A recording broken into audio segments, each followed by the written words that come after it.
বাসর রাতে স্ত্রীর কাছে দেনমোহর মাফ চাইলে দেনমোহর মাফ হবে কি?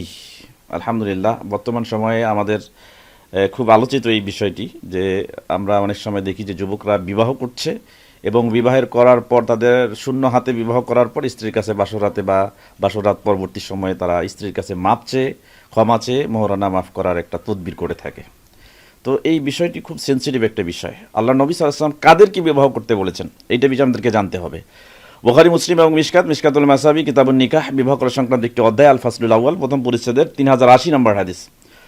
আব্দুল্লাহ ইবনে মাসউদ রাদিয়াল্লাহু তাআলা আনহু থেকে বর্ণিত, তিনি বলছেন রাসূল সাল্লাল্লাহু আলাইহি ওয়াসাল্লাম, ইয়া মা'শারাশ শাবাব মান ইসতাতা মিনকুমিল বা'তা ফালইয়াতাজাওয়াজ। আল্লাহ রাসূল সাল্লাল্লাহু আলাইহি ওয়াসাল্লাম যুবকদেরকে ডাক দিয়ে বলছেন, ও যুবক সমাজ, তোমাদের যার সামর্থ্য আছে, বিবাহের সামর্থ্য আছে, সে যেন বিবাহ করে। তাহলে অবশ্যই আমাদেরকে এখানে এই জিনিসটা লক্ষ্য রাখতে হবে যে বিবাহের সামর্থ্য বলতে দুটি জিনিস, একটা হচ্ছে আর্থিক দিক থেকে সামর্থ্যের বিষয়টি, অন্য দিক থেকে হচ্ছে শারীরিক সক্ষমতার বিষয়টি। সুতরাং যাদের সামর্থ্য আছে, সামর্থ্য অর্জন করার জন্য সে বিবাহ করবে।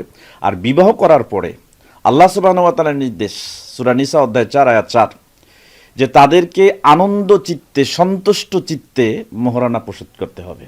সুতরাং এই ফরজ বিষয়টিকে আমরা যদি এভাবে নেই যে বিয়ে করলাম, বিয়ে করার পরে স্ত্রীর কাছে বাসর রাতে একটা ভালো মুহূর্তে আমরা মোহরানা মাফ করে নিলাম, নিঃসন্দেহে এটা একটা ধোঁকা ছাড়া আর কিছু না। এর থেকে আমাদেরকে বেরিয়ে আসতে হবে। অবশ্যই আল্লাহ সুবহানাহু ওয়া তাআলার নির্দেশ ফলো করতে হবে, ফরজ মনে করে মোহরানা পরিশোধ করতে হবে। আল্লাহ তাআলা আলাম।